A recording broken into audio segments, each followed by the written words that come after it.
and collective defense with a true innovator in this space at Cyware. Jawahar, how are you? I'm doing very well. Thank you so much, Evan. Pleasure to be here. Well, thanks for being here. Really intrigued by your mission and background with a long history in this industry, companies like Splunk, Cisco, and many more. Maybe introduce yourself and what is the vision mission at Cyware? Yeah, you're right. So I've been in the industry for a while now. Big places as well as relatively smaller places. It's VC funded, PE backed. Super excited to be here at Cyber. I'm 11 months in, and what got me to Cyber is the need for the industry to focus on. Collective and collective defense with a true innovator in this space at Cyware. Jawahar, how are you?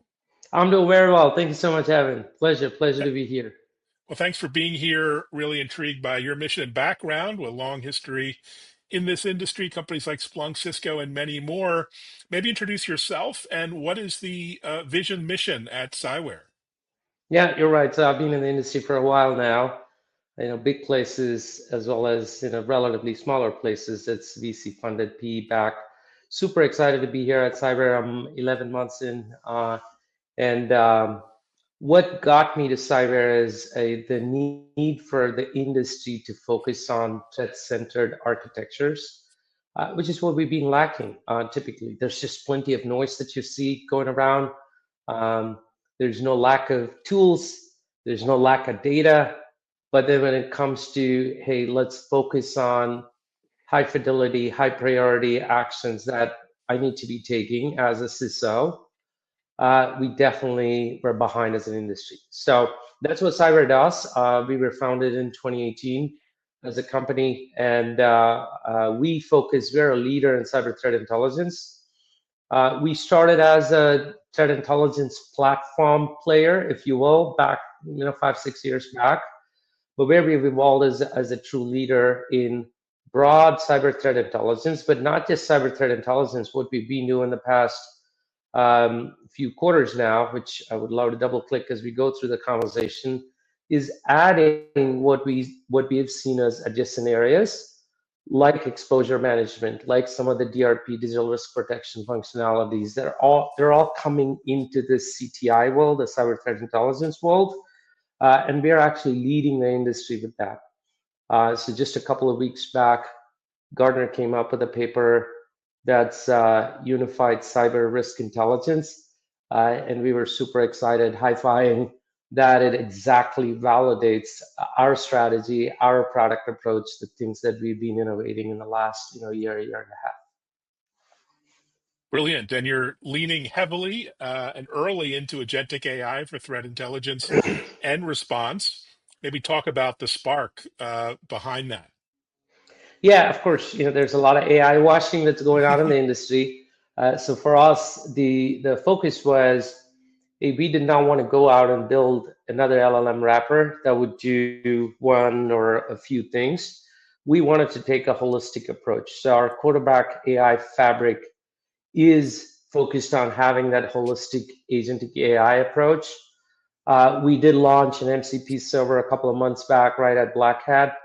But what we are seeing is we're leaning in, we're leading the space as it relates to threat intelligence, but also broader SOC and SOC transformation, autonomous SOC, if you will. And again, going back to our roots, our strengths, which is threat intelligence. So there are plenty of players that are doing SOC automation, autonomous SOC. And again, why Cyber? Why the leadership? Why Cyber is the right leader for us for the industry to lean on as it relates to agentic AI capabilities for broader SOC and security operations clearly goes back to our strengths in threat intelligence. Interesting. So what's a common blind spot that you see typically in enterprises when it comes to acting on threat intelligence versus just, collecting it? Yeah, so there are two ways to look at it. One is enterprises, another one is just threat sharing, but they're all coming together. Let me hit the enterprise side first. The common blind spots that we see is still a lot of enterprises are chasing the noise, if I can put it that way. Large enterprises, Fortune 1000, Fortune 2000, almost all of them, they have a mature SIM technology. Maybe they had a first-gen SOAR that they're moving towards an AI-driven SOAR. But clearly where they lack is, yes, they're doing log management. Yes, they're doing event prioritization. Yes, they are responding to events, but still the alert fatigue is there because they're not looking at the right events to prioritize, which again goes back to, do you have relevant threat information coming in? Is it standards-based? Are you leveraging STIX for standards-based threat analysis? Do you have those threat information, that the threat information coming from the right sources? It could be open source, it could be commercially available feeds. Are you processing them, enriching them the right way? A lot of times what we see is, customers, even in the Fortune 500, when we go talk to them for the first time, they have indicators of compromise, IOCs coming in, but they don't do the right level of enrichment of those IOCs to then take an informed decision about what do you do with that threat, right? So there are these gaps that you see across all of the stages, if you will, from threat information collecting to parsing to enrichment to, there's a little bit of collaboration, and then of course the prioritization and eventually the actioning part. So we do see gaps across the board, but if I can summarize it, it's really, people are still getting drowned in the noise, and alert fatigue is real. And when we look at those enterprises that are looking into the future, that see, hey, I need to take a more threat-centered approach, and that's how I can scale with limited budget, skill set gaps that continue to persist. Those are the enterprises that at least definitely in the last 2-3 years, they've taken that step to move towards that threat-centered approach. Interesting. So attackers are evolving with Gen AI, to say the least. It's a revolution in terms of the tools they have available. What kind of attacks or tactics or techniques are you watching now that maybe a lot of defenders aren't? Yeah, AI is definitely, it's still early days, how attackers are using AI itself as a tool. So again, this is where both sides come into play, right? AI for security and then security for AI. So we're clearly seeing the adoption of AI as it increases. It is opening up new threat vectors. The attack surface itself is changing. It's getting bigger, and attackers are starting to use that as a way to get into the enterprise or a government organization. We're starting to see that. But what's also equally important is how some of these organizations are leveraging AI for getting their security posture to a better place. And this is where we're super excited with what we are doing with agentic AI capabilities, especially around automating some of the tasks that, again, security automation is not anything new. We've had, pull scripts, Python scripts, we've been doing it for 25, 30 years now in the industry. But this is not about just automating the processes. This is about bringing it all together, take an integrated approach as it relates to driving better security principles as an outcome, right? Which is kind of where we are lacking. And if you look at the advanced threats that are coming in, that approach is absolutely critical. Absolutely. And threat sharing is critical as well, but there's trust is often missing there, can be very fragile. How do you balance openness and insecurity with intelligence collaboration? What's your philosophy there? Great question, right? So far we've talked about threat intelligence management, Hmm. which is all about, getting threat information, enriching that information, acting on them.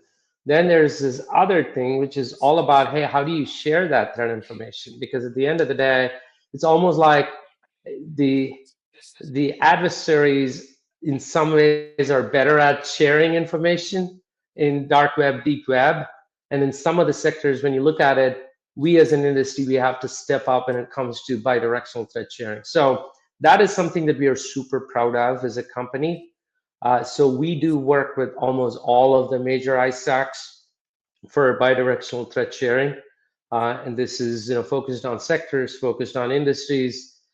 We've also built hubs and certs at the government level, We also have other hubs, thread sharing hubs, if you will, bidirectional thread sharing hubs.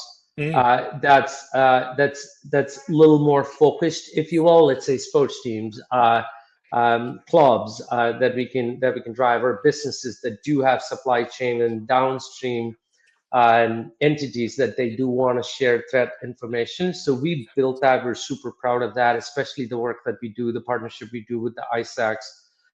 Um, it has come a long way, I would say. Hey, we're much better than where we were a few hmm years ago, but still needs a lot of work as it relates to sharing that threat intelligence at the right level, but also helping some of those downstream organizations. Again, I go back to downstream because they might not have, not, let alone a CTI, cyber threat intelligence analyst.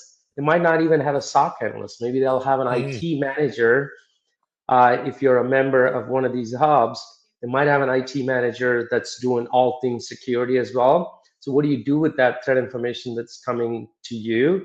So this is where cyber is very focused on helping those organizations uh, respond to those threats, and in many ways proactively defend themselves from those threats, right? So that it's not always reactive, that a hub shares a certain piece of threat information and you're acting on it, but help them with proactive threat defense.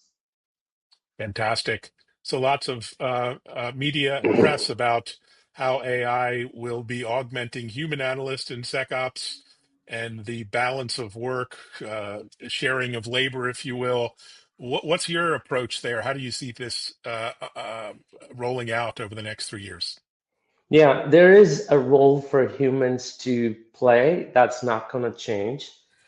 I think, as with anything that we've seen in the industry over the course of the last, almost 30 years that I've been in the industry, some of the work that humans are doing today, the mundane, the repetitive tasks, can certainly be done much better, a lot more efficiently through agents, which is what we're seeing in the initial deployments that we are working with some of our customers. And what that means is humans do scale up to higher valued tasks. It could be a tier one triage, tier one actioning is done by agents. But some of those SOC analysts or CTI analysts that were Mm, doing tier one activities, they move on to higher level activities and tasks that can truly drive better risk management, enterprise risk management. This is beyond cybersecurity. I mean, cybersecurity is having enterprise level impact.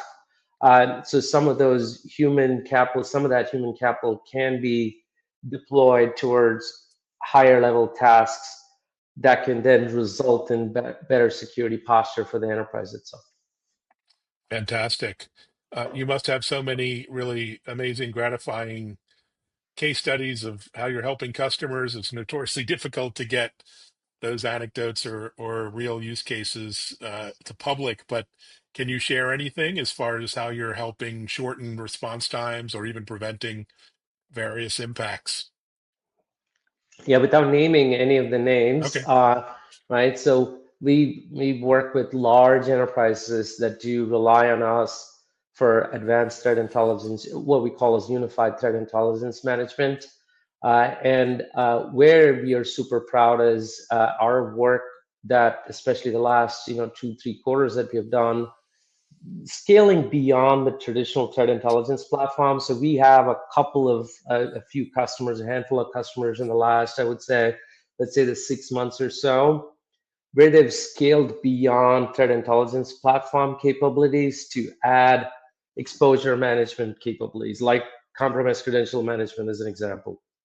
Or we've had a handful of customers that did have a separate malware sandboxing, which was a solution that sat outside that they integrated in. So the results, what they've gotten is mean time to detect, mean time to respond has gone down significantly. Their security efficacy has gone up overall. They have better control over state-sponsored threat actors, especially based on all the information that we're helping them with. Uh, these customers that we work with over the course of the last several years, what they've also consistently said, especially at the top end of the enterprise, is I know who my adversaries are. I know their techniques, their tactics, their procedures now much better than before. I had Cyware, Mm. and I'm able to respond to those threats. Number one, but number two, I'm also able to continuously learn and get that intelligence, because the adversaries are changing. It could be commercial actors, it could be state sponsored actors, but because I do have this knowledge and I'm acting on this threat information, I am able to constantly learn about the threats that I'm facing and the actors that are coming at me. And I'm able to report that to the board, report that to my CEO much, much better than where I was a few years ago. And especially if you're a public company, that means a lot because you might have been flying blind, but now you know, hey, who are the actors that are adversaries that are coming after you? Yeah, I've blocked these, which is good, but I also have that good intelligence to know how these actors are changing over time, and that puts me at a better place for me to proactively defend myself and my enterprise over time. Wow, what a fantastic vision. And you're clearly doubling down, investing in the future. What's your next frontier or moonshot in terms of threat intelligence broadly? What are you thinking about 3, 4, 5 years, maybe that most people aren't talking about? I wouldn't even say moonshot. That's right here. That's not even 3, 4, 5 years out, Evan. I would say definitely a lot of agentic AI capabilities that we're building up, and we're going to bring it out to the market in a big way. So you would hear from us in the near future. So that's definitely a big focus for us. We're also very much focused on strategic Mm. partnerships with smaller players, medium-sized, big players, all of that. So again, in a couple of weeks, you'll hear some big announcements coming out from Cyware.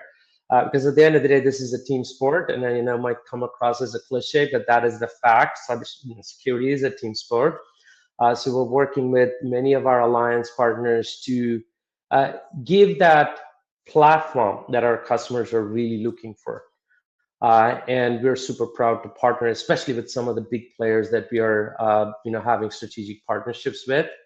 And then the third one that I would point out is um, thinking beyond threat intelligence. So there's so much more that customers are asking cyber threat intelligence platforms to do, and that includes, again, as I mentioned, compromised credentials. If I have some of my credentials compromised and shared in the deep web, dark web, I want to know about that. That was not traditionally in the CTI umbrella. Clearly, we're seeing that.